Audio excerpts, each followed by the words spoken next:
श्री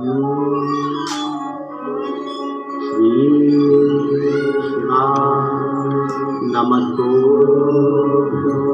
श्री नमस्तो श्री नमस्तो श्री नमस्तो श्री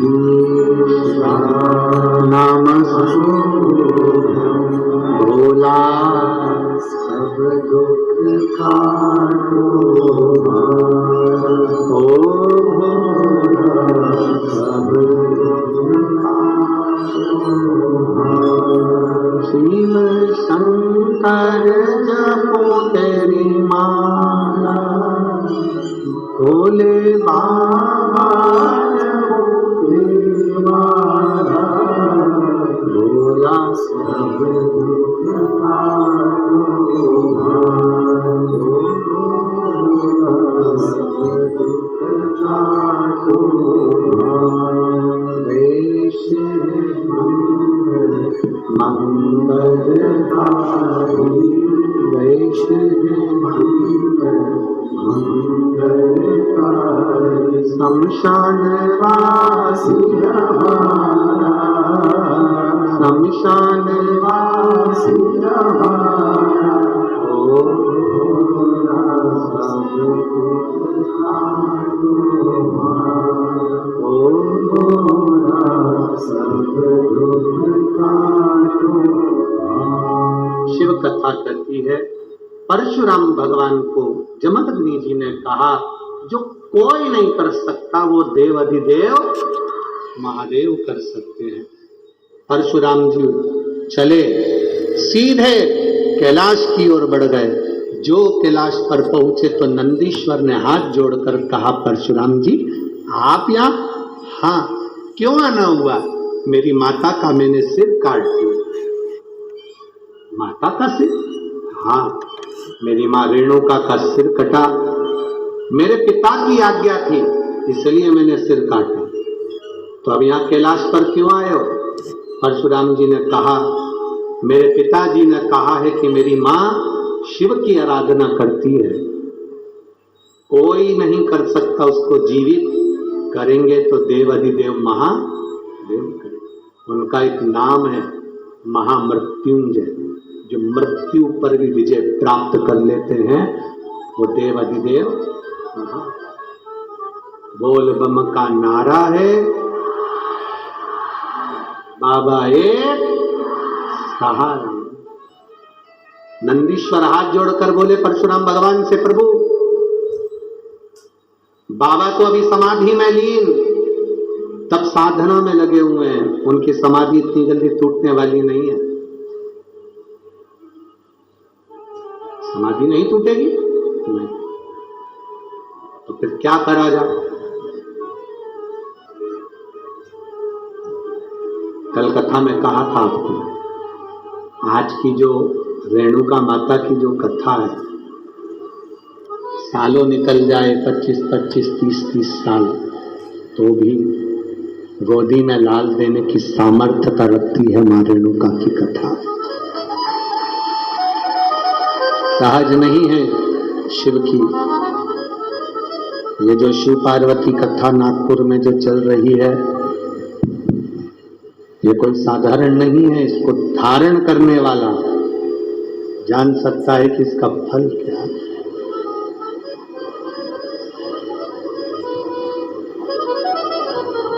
नंदीश्वर ने कहा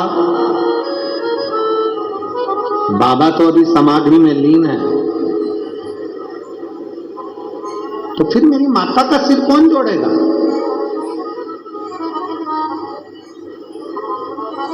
पिता ने कह दिया कट गया, मर चुकी है, उसको जिंदा नहीं कर सकते। अब कौन करे?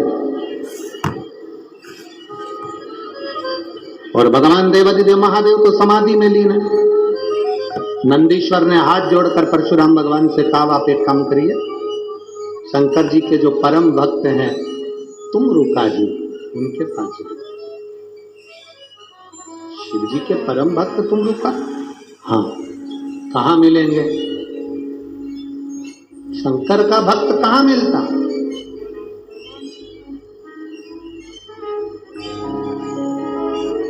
सिर पर त्रिपुंड, गले में रुद्राक्ष, मुख पर शिवनाम, चेहरे पर तेज। जब भी मिले तो भगवान का भजन करते मिले, ऐसे तुम रुका जी मिलेंगे?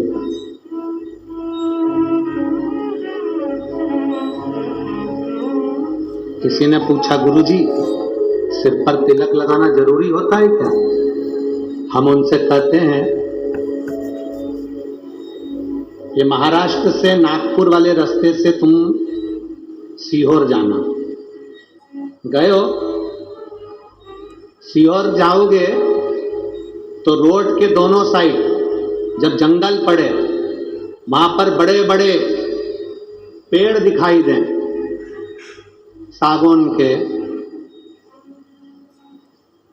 बड़े बड़े वृक्ष दिखे। उन वृक्षों पर सफेद कलर से पुता हुआ होता है। देखिए, आप लोगों ने देखा, पेड़ों पे एक छोटा सा पट्टा सफेद कलर का लगा रहता है, किसी पे लाल लगा रहता है। तो कभी मौका मिले तो वहां पर वन विभाग वालों से पूछना कि तुमने इसको पोता क्यों, तुमने इस पे सफेद चूना क्यों लगाया, लाल चूना क्यों लगाया, लाल कलर क्यों लगाया? तो वो वन विभाग वाले कहेंगे कि ये पेड़ हमारी गिनती में है, जिन जिन पेड़ों पर निशान लगाए ये पेड़ गवर्नमेंट के हैं, इसको कोई काट नहीं सकता। पेड़ पर निशान होता है तो उसको कोई काट नहीं सकता, वो गवर्नमेंट के होते हैं। और जिसके सिर पर तिलक होता है वो महादेव का होता है, उसको भी कोई काट नहीं सकता, उसको भी कोई काट नहीं सकता जिसके मस्तक पर तिलक है। जरूरी नहीं कि तुम त्रिपुंड लगाओ, तुम्हारा मन पड़े माता रानी की बिंदी लगा लो, एक मेरे हरि विठ्ठल की काली बिंदी लगा लो। तुम्हारा मन पड़े तो तुम वेंकटेश भगवान की सफेद लाल बिंदी लगा लो। तुम्हारा मन पड़े जैसा तिलक लगाओ, पर सनातन धर्म के अंदर मस्तक पर अगर तिलक है तो ये समझ लेना कि शिव तुम्हारे करीब है। तुम्हारे करीब में शंकर है, ये समझें, ये जान।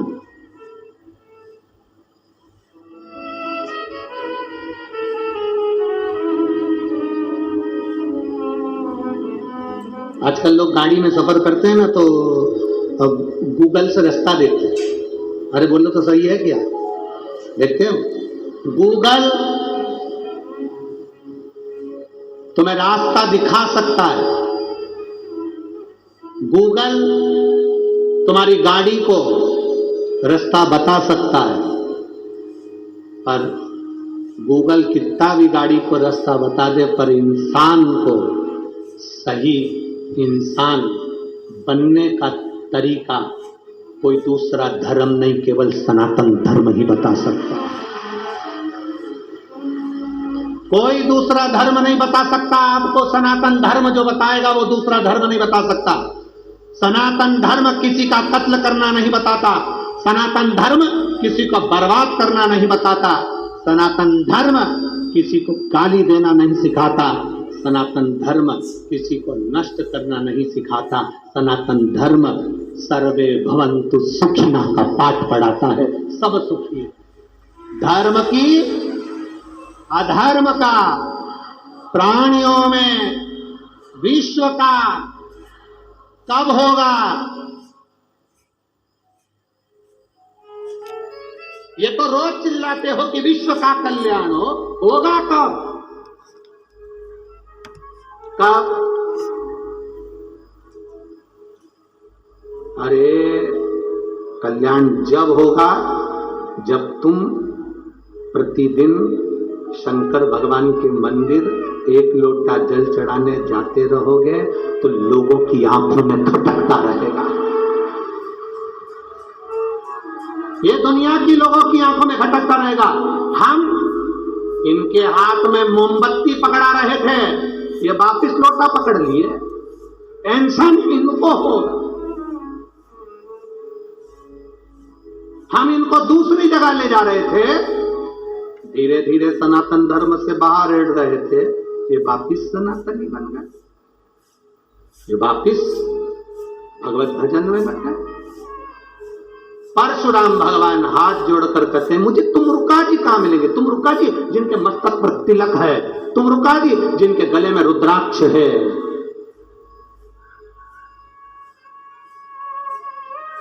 वो कहां मिलेंगे? कहा सामने मृत्यु लोक में कहीं वो शिवलिंग का निर्माण कर कर पूजन कर रहे होंगे। तुमरुका जी को जाकर देखा, जो प्रणाम करा तुमरुका जी को। तुमरुका जी ने मुस्कुरा कर पूछ लिया। तुमरुका जी, शंकर का जो भक्त होता है बड़ा मुस्कुरा कर आनंद के साथ रहता है। शिव का भक्त कभी रोकर नहीं रहता, शंकर का भक्त कभी दुखी नहीं रहता। शंकर का भक्त अलमस्त मिलेगा, जब भी मिलेगा तुम्हें पूरे 32 के 32 दांत निकालता ही मिलेगा, पक्का।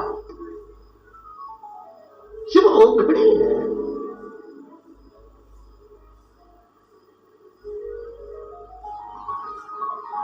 अच्छा, तुम ईमानदारी से बोलो, जिंदा जी मुस्कुराना पसंद करोगे कि मरने के बाद? हैं? पर बहुत सारे ऐसे लोग हैं जिनके घर में फोटो टंगा है उनके बूढ़े बूढ़े लोगों का, उनके फोटो में वो बढ़िया सिर पे पल्लू लेके मुस्कुराते दिखेंगे। उसका कारण क्या है? ये जिंदा थे तो नहीं मुस्कुरा, मरने के बाद मुस्कुरा। आप सबसे निवेदन है रे नागपुर वालों, ओ ऑरेंज सिटी, ओ संतरे वालों, तुम सबसे निवेदन है कि जिंदा जी जितने मुस्कुरा के अपनी जिंदगी जी सकते हो, फुल एंजॉय के साथ जियो, खुश होकर। जीते जी खीर खाओ, हलवा खाओ, तुम्हारी मर्जी पड़े पूरे पकवान खाओ, पर दूसरे के प्राण मत खाओ। जीते जी तुम्हारा मन पड़े उतने आनंद में खीर पूड़ी भजिया पकोड़ा सब खाओ। मरने के बाद तुम्हें ये डायरेक्ट नहीं मिलेगा, कंडा जलाएंगे, उसके ऊपर से थोड़ा सा खीर पूड़ी छोड़ेंगे और तुम्हारा फोटो तुम ऐसे मुस्कुरा रही होगी और पूड़ी ऐसे तुम्हारे मुंह पे चिपकी होगी और धुआं तुम्हारे पास लग रहा होगा। धीरे धीरे छोटे छोटे बच्चे आके पूछेंगे, मम्मी क्या कर रही हो? मम्मी कहेगी दादी को खीर पूड़ी खिला रहे। मम्मी दादी तो कहाँ है? देख अभी बताऊं तेरे को, ऐसे मल के फोटो में चिपकी है, 16 श्राद्ध में चिपकती है, अगली 16 श्राद्ध में निकलती है, पूरी 1 साल चिपकी रहती है। कहा करें? इसलिए अरे मान मेरा कहना नहीं तो पछताएगा, और माटी का खिलौना माटी में। अच्छे फोटो को लाना है, स्माइल देना पड़ेगा। जिसका फोटो बेकार आ जाता है वो गद्दे के नीचे छुपा देता है, जिसका फोटो अच्छा आ जाता है वो दीवार पर लगा के सबको दिखाता, देख कितनी जोरदार, कितनी जोरदार। और मेरा निवेदन है, जैसे तुम सेल्फी में स्माइल देते हो ना, ऐसी मुस्कुराहट तुम्हारी जिंदगी में प्रतिदिन होना चाहिए। खूब मुस्कुरा, प्रसन्न, ये मुस्कुराहट। समय आया, तुमरुका जी ने कहा क्या हुआ परशुराम जी? परशुराम जी कहते मेरी मां प्राणों को त्याग दिए, उसको जीवित करना। जीवित कौन करेगा? एक काम करो परशुराम, शंकर भगवान के शिवलिंग की स्थापना करो, पूजन करो। अब परशुराम जी ने शिवलिंग बनाना प्रारंभ करा, बनाते जाएं, पूरा शिवलिंग बन नहीं पाता। बनाते बनाते थक गए, ऐसा शिवलिंग बना जिसका नाम पूरा महादेव हो गया। आज भी मेरठ के पास में परशुराम जी द्वारा निर्मित पूरा महादेव है, जिसकी आकृति ऐसी है कि उसको नीचे से कितना खोदे जाओ मालूम ही नहीं पड़ता कि उसकी अंतिम छोर कहां गया। उसका नाम पूरा महादेव परशुराम जी ने बनाया, परशुराम जी ने निर्माण किया। शिव जी प्रसन्न हो गए, मांगो क्या चाहिए? बाबा मेरी माता को जीवित कर दो। शिव जी कहते हैं तुम्हारी माँ तो प्राण छोड़ दी है, वापिस उसके प्राण नहीं आ सकते। मैं पार्वती जी से कहता हूं वो एक अवतार धरकर तुम्हारी माता के रूप में तुम्हारे सम्मुख में आएंगी और तुमने अपनी माता को जीवित करने का प्रयास करा है।